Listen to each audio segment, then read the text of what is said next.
This summer has not exactly given us the weather that we wanted it to, but so far it hasn't been too bad, and when it has been bad, it was thankfully in isolated spots. That is about to not be the case, as the Northeast U.S. is about to suffer the broiling heat that was encompassing places like Phoenix and Texas and South Florida for weeks. It's our turn to potentially experience New York City's hottest weather since 2012. It could be insane. It really could be. We don't know how this is going to shape up yet, but after all those storms cleared through over the week, we're actually finally experiencing pleasant temperatures. The dew point in New York City actually dropped down to 59 degrees, though unfortunately in Plainview, it stayed at 62. It's expected to drop into the afternoon, but it is not expected to get lower than 60. The breezes that usually keep us cooler than the city also usually add a touch of humidity into the mix. And this week was just non-stop almost with the amount of rain that was dumped, and New York City got off somewhat lucky with only 4.85 inches of rain.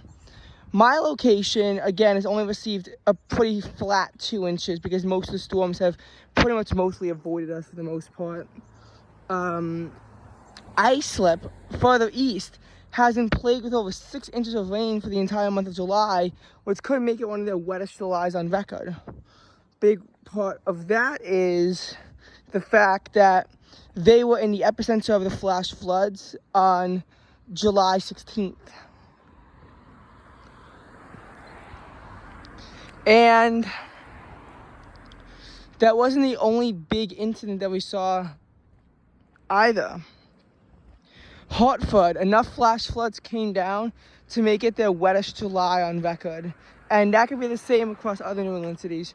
They have not been able to catch a break. We have seen catastrophic flooding, first in the Hudson Valley, then Vermont.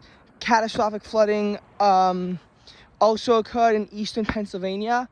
There's been a lot of really bad flood incidents recently in our area.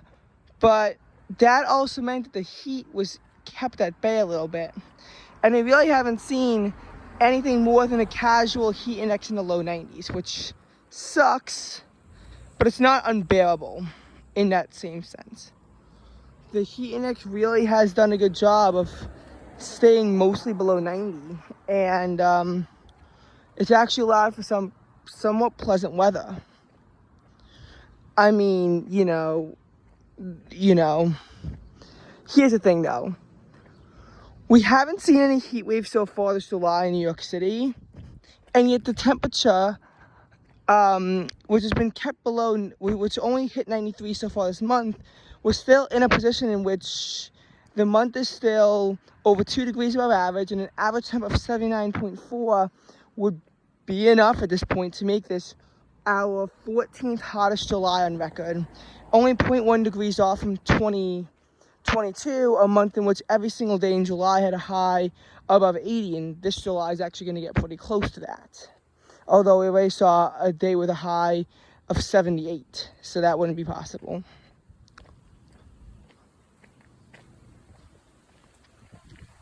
So we are now in this position of, we could still see a record broken for the mildest, coolest reading of all of July. Currently that record is 67. So far as July, it's only dropped down to 68, and that was on July 11th. The high that they actually skyrocketed back up to 89, so don't think that it was very relieving. It was only nice and relieving in the morning. And the heat index did actually jump into the low 90s that day. That was the coolest reading in New York City so far in July. While my location managed to hit 64, New York City was kept at 69 that night. And tonight, the low temperature in New York City, according to the NWS, it didn't dip below 70 at all. So that could also be a record of most nights with lows in the 70s and possibly 80s, although 80s we're not sure about yet. But that could be another record that winds up getting broken. So far, the record is 26. We've only seen it drop below that 2 times, and while I'm pretty sure it's going to be 3, that might be it. We might see 28 nights with lows in the 70s. But yeah, now we got to talk about the really ugly. This July could actually become one of the hottest on records. It could make the top 5. Why? Because of building heat. The low humidity is actually drying out all the soil that was saturated, and actually a good job of keeping temperatures for the most part down. That's why we struggle to hit the 90s so much. That's a big reason why in my location we haven't actually gotten past 92. That's actually a big reason why, Islip, I think the warmest they got all July was 91. And why it took them until the middle of July to do that. That's been the big thing that's been inhibiting temperatures. Was, again, the high humidity and the high soil content. So this nice weather that we're getting over the weekend, it's going to result in building heat. Because with air temperatures in the mid-80s and dew points in the low 60s and lots of sunshine, we're going to clearly see lots of soil drying out. Soil is going to be drying out, and this is going to kind of last for 3 days. Warmth does build on Tuesday, and then humidity comes, and Wednesday to Saturday is going to be a heat wave. I think it's only going to be a 4-day heat wave. While some weather predictions are, while the weather prediction says it's only going to be 4, I don't trust and might extend it to 5. There are real signs that some somewhat relieving weather is going to be coming in before August starts. We don't know if it's going to be, when this front's going to come in. But it should be enough to likely cap at least the official heat wave off of 4 days. But it's going to be brutal. Wednesday isn't going to be too bad. We're only expecting a heat index in the mid-90s, and it'll kind of be like what our hottest days of the summer were like so far. So far, I think the hottest heat index I've had to deal with this summer is 96. So I guess I can't be spoiled or anything. By the way, the temperature that day was 89. I think there was a 74-degree dew point. Anyway, I think that was the 3rd of July. Now, as far as the, what's it called? As far as the next days, though, Thursday, Friday, Saturday are going to be our real trouble days.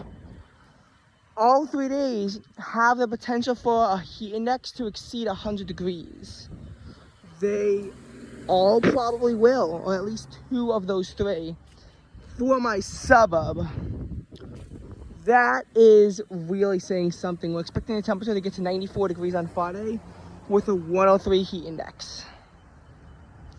Triple-digit heat indexes are pretty rare here because you also are going to have a sauna 75-degree dew point. So it's going to be a miserable dew point, but when we had 75-degree dew points before, as a matter of fact, we've actually soared as high as 77 on July 16th. Just remember, though, it was being held down by a cool air temperature. That's actually why my suburb literally might hit 80 every single day. It's because when New York City was kept at 78 on the 16th of July, my suburb jumped to 83. There was more sunshine as well as higher humidity. So the heat index actually did hit 90 at a point. It did, in fact, manage to somehow hit 90 degrees. Just where the city heat index hit as high as 83, and why it was like that in the middle of the night. Again, miserably humid, but the cool air, not cooler, but cooler air helped to mitigate that. But pretty much imagine that in direct sunshine and those temperatures in the 90s. By the way, we're getting off lucky. Here's why. We could very well see 100-degree temperature in New York City. We're not sure about this, but it's possible. New York City has not seen a temperature of 100 degrees since July 18th, 2012. July 18, 2012 was the last time we saw the temperature hit 100. And after that, the temperature dropped so much, it fell all the way down to 76 degrees as a high the day after. Because, again, of the mega cold front that it drew in. Here's the thing, though. We could see that, like, again. And it's going to be humid. And it could feel like, I don't know, like 110 about, maybe even a little bit higher. It's unlikely Nassau County is put under an excessive heat warning, and same for Suffolk, because we're going to be under a heat advisory, that's for sure, but an excessive heat warning requires a 105 degree heat index for 2 hours. New York City last had to issue one of those on August 13th, 2021. On that day, the high temperature was actually kept down to 94 degrees, but there was just blaring humidity. And the dew point was kept in the mid-70s. It was pretty gross, and I think it was even worse north and west of the city, where the air temperature might have actually hit 95 and 96. Basically, it wasn't too hot on its own, but the humidity made it exceptionally bad.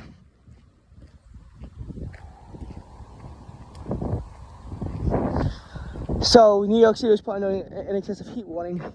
There was none of that for 2022, believe it or not, despite what the hell that was forecast on July 24th. I don't know how there was no excessive heat warning, but there was no excessive heat warning somehow. But if we actually wound up hitting 100, it's very likely that we'll be put under an excessive heat warning.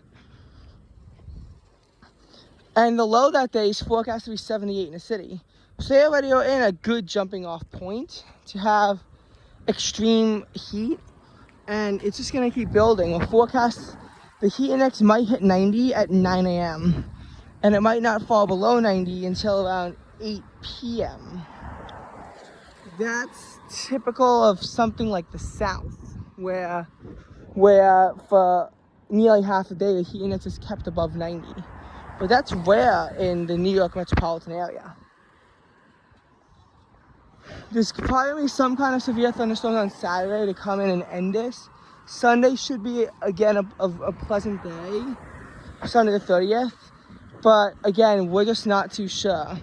But right now, it looks like we're going to have a big heat wave that hopefully should be the only one in the summer. If this fails to verify as a heat wave, though, I don't think we're seeing one, like, all year. I think that if we're going to see a heat wave, it kind of needs to be right now. We still have plenty of summer left. But temperatures are forecast to be around average heading into the first 2 weeks of August. So heading into the first 2 weeks of August, we're forecasting temperatures to be around average. So it shouldn't be too bad.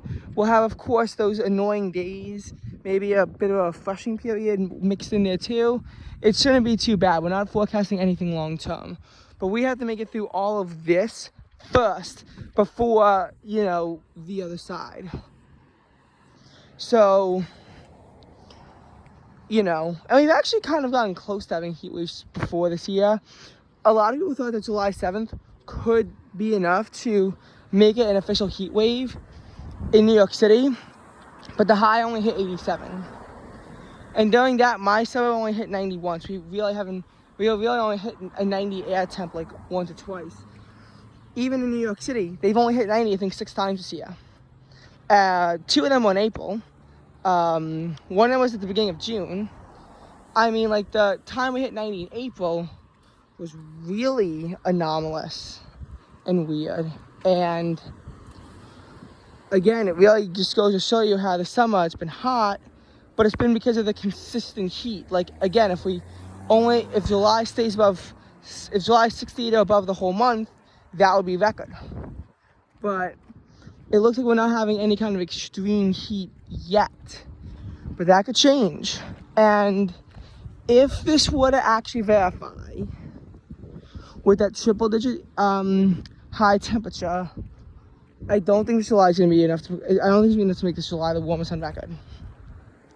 What I do think it could do is drag our average temperature above 80 degrees and possibly put us in the top 5. How many 90-degree days do you think New York City is going to wind up with for the month of July? Realistically, probably 7, which is actually about average. Because if you have July 5th and 6th, and then you have July 12th, that's it.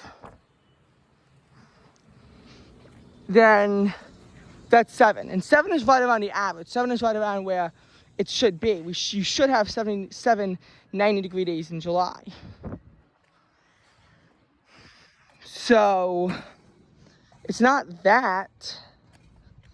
It's like all the low temperatures in the 70s. That's what's going to make this summer a nightmare. It's going to be that. 2023 has just proven to be a very strange weather year, where I thought we could actually maybe get lucky in July after seeing how May and June went with their squat humidity. Yeah, that didn't go over so well. I really would have thought that after the first summer, after the first June in over 2 decades, when there was a low temperature in the 40s, maybe I could do something for the summer. We could go to see our coolest June temperature since 2000, all the way to our warmest July minimum temperature on record. We saw earliest low temperature in the 70s on record in New York City on the 14th of April. The high jumped to 91 that day. 91 being our warmest April temperature since 2010. And yeah, and you know, when I told you how it hit 49 degrees the morning of June 4th, well, it hit 91 degrees in New York City the afternoon of June 2nd. Both of those are the extreme readings for the month, by the way. So, again, it's really hard to tell what's actually going to happen. I just really think that we're kind of in for something, a bit of a treat that maybe is on the other side of this horrible heat wave that is about to be forecast. Also, how is it only 77 degrees outside?